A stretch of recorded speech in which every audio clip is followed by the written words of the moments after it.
Good morning, Lenore. Morning, Bridie. Good morning, Mike. Hey, Bridie.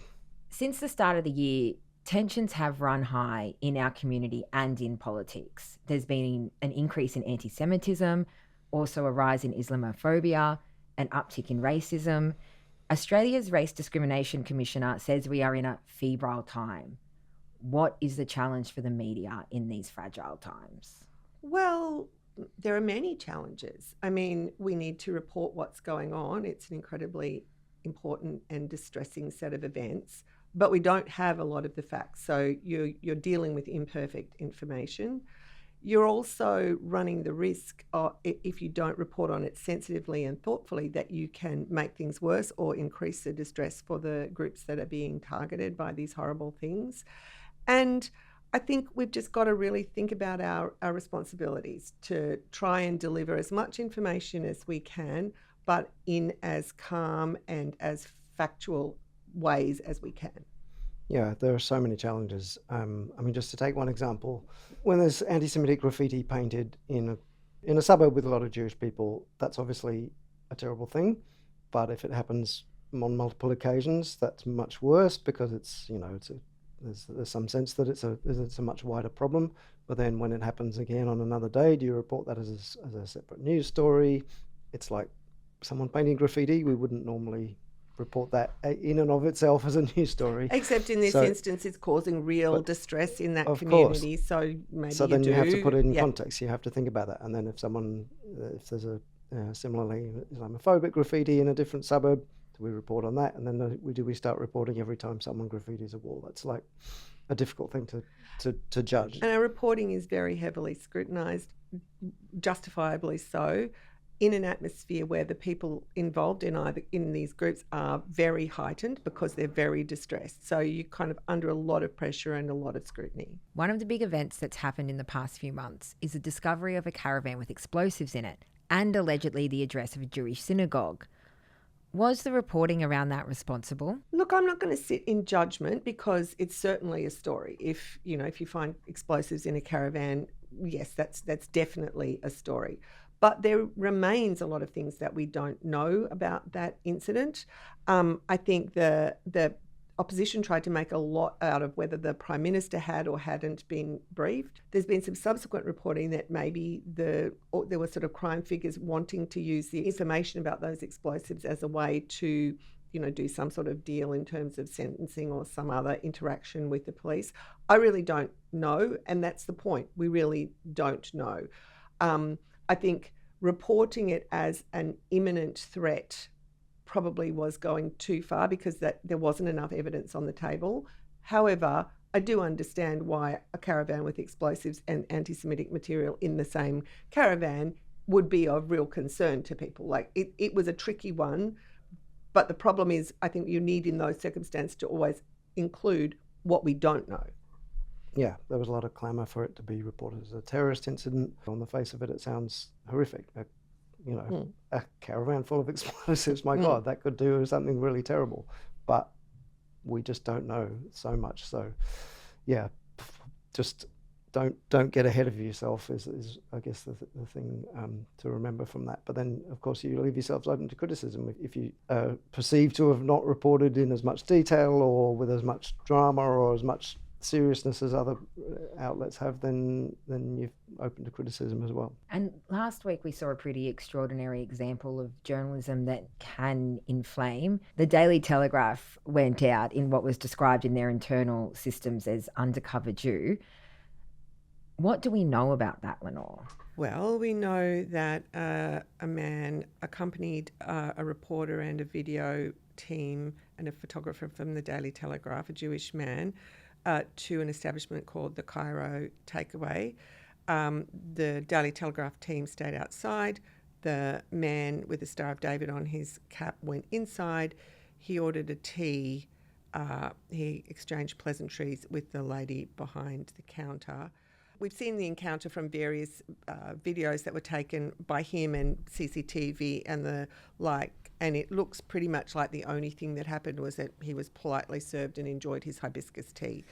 But then after he went out, a reporter from the Daily Telegraph went in and started asking questions. The cafe realised that this had been, you know, a setup or a part of a journalistic activity. There was sort of angrier exchanges, but the actual activity inside the Cairo takeaway, which was probably chosen by the Daily Telegraph because the owner has had some things to say that are pretty stridently pro-Palestinian, the interactions inside the cafe were entirely unremarkable. Someone buying a hibiscus tea and thinking it was delicious.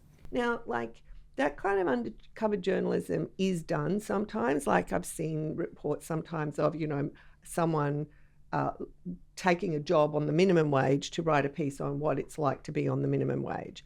But I think what the Daily Taylor did there absolutely stepped over the bounds of trying to sort of create the story, if you like, or that's how it appears.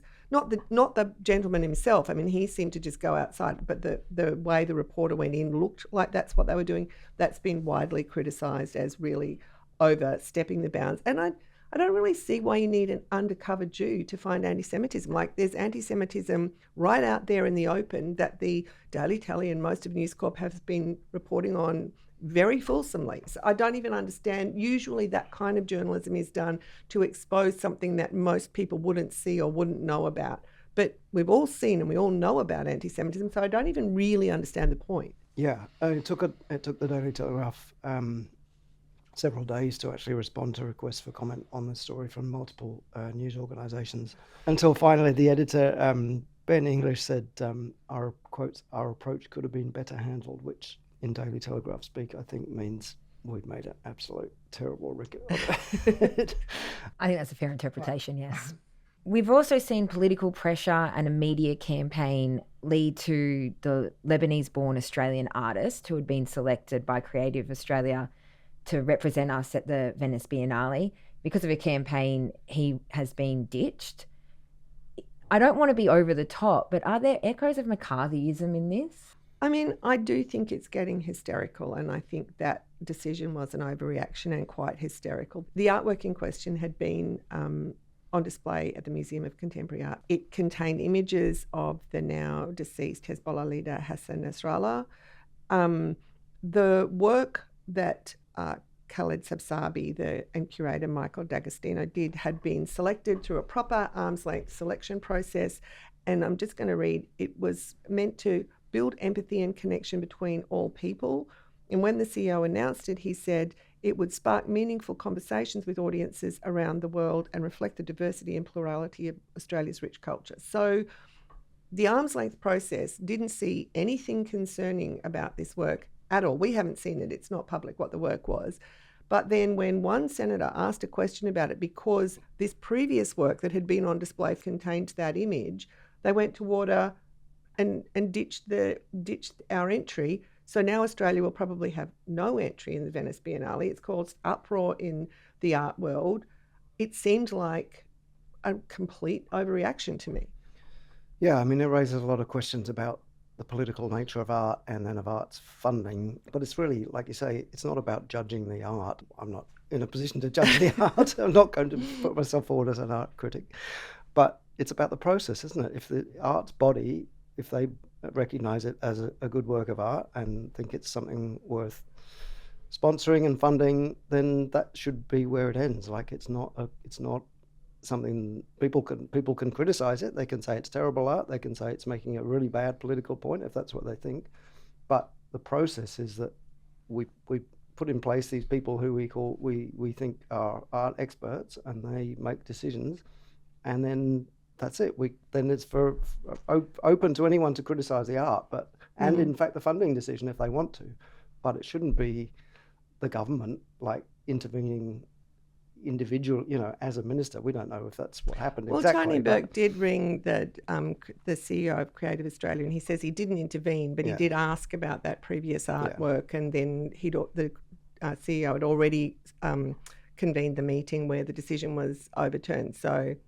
But yeah, I mean, it came up once in Parliament the next day. Yeah, and like the point that the former MCA director Lisanne McGregor was making is that it's not just that we might not have any entry this year, having won the big prize at the Venice Biennale last year, but the whole process is now tainted. So any artists in the future thinking of putting themselves forward would feel like, well, am I going to be seen as the government approved entry? Like, it's once those sorts of processes aren't seen as independent creative process anymore, it can have really long-term effects. And really the critics of this work, or the critics of the whole process of selecting this work, are what they're implying is that the government should be on top of what is approved art. And that is something that happens in countries, those systems we don't normally identify with, like what the government's saying, what is acceptable as art or not. I mean, people find a lot of art offensive in various different ways, but is it the government's role to say maybe we'll have a lot of those glorious murals? Yeah, really. So it does seem that things are getting a bit hysterical. Absolutely. The other thing, and it was only a tiny little reference in a column, but I was kind of surprised. So you remember, like months ago now, the co-owner of a restaurant near here, actually, called Nomad, did a really stupid thing. He held up a sign at one of the Palestinian pro-Palestinian rallies with mimicking an Israeli flag with a Star of David replaced by a swastika. Displaying Nazi symbols is against the law. He was charged. I think he escaped conviction, got off on some sort of release order. The restaurant went into massive damage control, which I think was justified, as in the backlash against them was justified. He said he was standing aside, etc., etc. It all panned out. He paid a penalty for doing a really dumb thing that was against the law.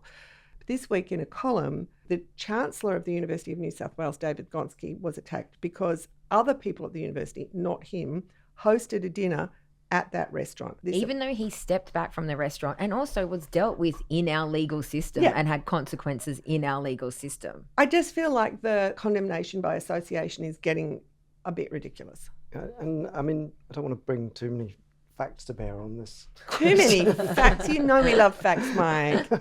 But they said the university's chancellor is David Gonski, one of the most prominent Jewish leaders alive in Australia, but who has said and done little to address the blight of anti-Semitism that's festered on university campuses over the past 18 months. Publicly, he said nothing, etc. I mean, David Gonski was among a lot of Australian business leaders and others who signed a statement very soon after the 7th of October attack, denouncing anti-Semitism. If you go to the saynotoantisemitism.org website, his name is very prominently on that. And in fact, usefully, the Australian Union of Jewish Students, in their submission to the Senate inquiry on anti-Semitism on campuses, singled out UNSW as having one of the best responses to anti-Semitism among all universities. So it's like... But the column in The Australian is the arbiter of appropriate anti-Semitism. But he knows someone who went to a restaurant. So this person whose university has actually had a good response to anti-Semitism comparatively, according to the Union of Jewish Students, who didn't go to an event at a restaurant where someone was proprietor previously has charged. Stepped back from running the restaurant, but it was previously charged with a pretty, very stupid and very offensive incident. Yeah, it's wild. We've been talking a lot about the media's role in this, but as tensions grow, have our political leaders helped bring the temperature down? Well, I think the Coalition and Peter Dutton are obviously very, very stridently pro-Israel and pro what the Israeli government has been doing, pro their stances.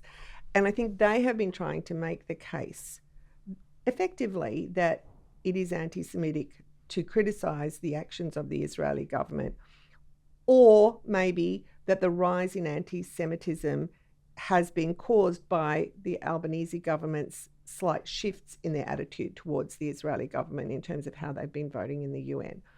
That is in line with their stance. It also serves their political purposes. And Benjamin Netanyahu actually claimed that the change of stance by Australia at the UN actually encouraged crimes like the firebombing of the Israel's Adass synagogue in Melbourne. I don't know, to my mind, the idea that any kind of criticism of the way that the Israeli government has acted in Gaza is either anti-Semitic or encouraging of anti-Semitism is kind of ridiculous. But I think that is the argument, that is where the argument has gotten to. And I think that, and it's gotten there because there is this very legitimate outrage about the real anti-Semitism that we're seeing. I think it's been used for political purposes, and I think that is the point that Attorney General Mark Dreyfus, a Jewish man the son and grandson of Holocaust survivors, has been trying to make as he navigates his way through this. I mean, he was at Auschwitz for the 80th anniversary of the liberation with Penny Wong. And Peter Dutton was suggesting that Penny Wong shouldn't be there because of the Albanese government's slight shifts in how they voted at the UN in terms of what Israel was doing in Gaza. I mean, apparently you are only allowed to mourn or commemorate Auschwitz if you agree with everything that Benjamin Netanyahu has done. I mean, I just don't think this is a legitimate point of view, but that is what is being argued. And I think Mark Dreyfus gets very exercised about this, and he calls it out as the politicization of anti-Semitism, which obviously is a thing that he feels deeply in his personal circumstances. And I think that played out in Parliament in the final weeks. There was an incident where the opposition attempted to gag Mark Dreyfus while he was speaking, a very unusual memory. When he was making that point about the politicisation. When he was talking about anti-Semitism. And that went down very badly with a lot of people watching and a lot of people on his side, and just, it was an unusual parliamentary moment. It's not something that happens often, and to the optics of shutting down a Jewish man who's a son and grandson of Holocaust survivors talking about anti-Semitism in Parliament, to gag him is just, was obviously not a good look on behalf of the opposition. The Liberal MP Michael Sukkar instigating that, but Dreyfus has subsequently said that lots of opposition MPs came to him afterwards privately and apologised and said how terrible they thought it was, and obviously that is something the kind of thing that doesn't often happen and should bring the temperature down. But maybe if they'd done it publicly, or if the leader of the opposition had done it publicly, that might have created even more of a good impression, but a dampening impression. But generally, that's not really where we're at the moment. Anti-Semitism has dominated headlines for the past few months for good reason. There have been many, many serious incidents. But at the same time, Islamophobia is recorded as being on a sharp rise as well. Mm-hmm, absolutely, like 500% or something, according to the register. There was a shocking case in Melbourne recently where two women who were wearing hijab were attacked just having lunch at the shopping centre, on their break from work, physically attacked and quite badly hurt. And I think there has a number of high-profile Muslim leaders, including Usman Faraja and others, have said that they feel like Islamophobic attacks are getting less attention than anti-Semitic attacks. Now, that may or may not be true. They're certainly condemned by both sides of politics sort of unequivocally. It may be that because News Corp is very strident in its reporting on anti-Semitism, and that's their editorial judgment, that's up to them. I think that probably does sort of unbalance the scales, if you like. I mean, we try and report as much on all types of hate speech and hate crimes in a similar way. But that's certainly the impression that people in the Muslim community have, that it isn't getting as much attention. Is there a way for us to rectify that?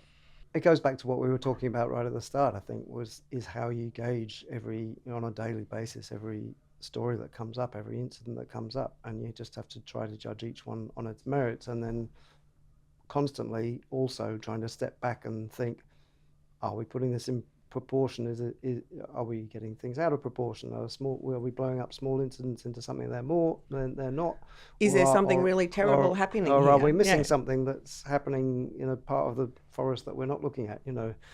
So we try to make those judgments all the time, and it's not always easy, and you have to question yourself and your own approach to everything, and what your background sort of inclines you to think is important issue or not, and that's what we're trying to do in a sort of imperfect way every day of the week in our reporting.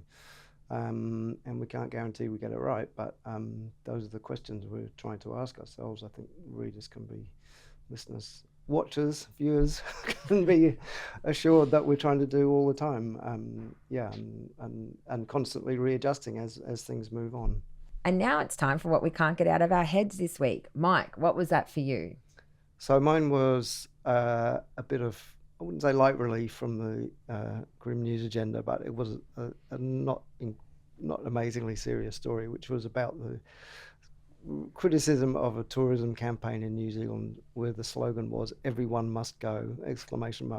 Which is intended to be aimed at Australians primarily, I think, meaning everyone must go to New Zealand because it's great, which it is. But in New Zealand, it was kind of read as everyone must leave New Zealand, which a lot of people are doing. Their population, their migration figures are quite high currently because of the economic situation there, or in a kind of knockdown sale clearance vibe. Everything must go in New Zealand because, for similar reasons. So that was just a funny story that I enjoyed and had no particular ramifications except for people in New Zealand, obviously, who are upset about it. It's one of those slogans that makes me think it went through 17 committees. Too many people have looked at this. No one ever thought, wait a minute, could this be misinterpreted? And what about you, Lenore? What can't you get out of your head? I can't get out of my head the shameless but totally justified plug I'm about to give for our exciting new podcast. It is a podcast which will examine the strategies behind the campaigns in the 2025 federal election. It will feature Barry Cassidy, former host of Insiders, and Tony Barry, former Liberal strategist, now with Redbridge Group. It's going to be launched this Saturday. It's going to be really great. It's a little bit like Rest is Politics, but with a lot more Barrys, and it's called Back to Back Barrys. I have been eating, sleeping, breathing this podcast all week. I am also so excited for the launch as well. Thanks so much for joining me this week, Lenore. Thanks. And thank you, Mike. Thanks, buddy.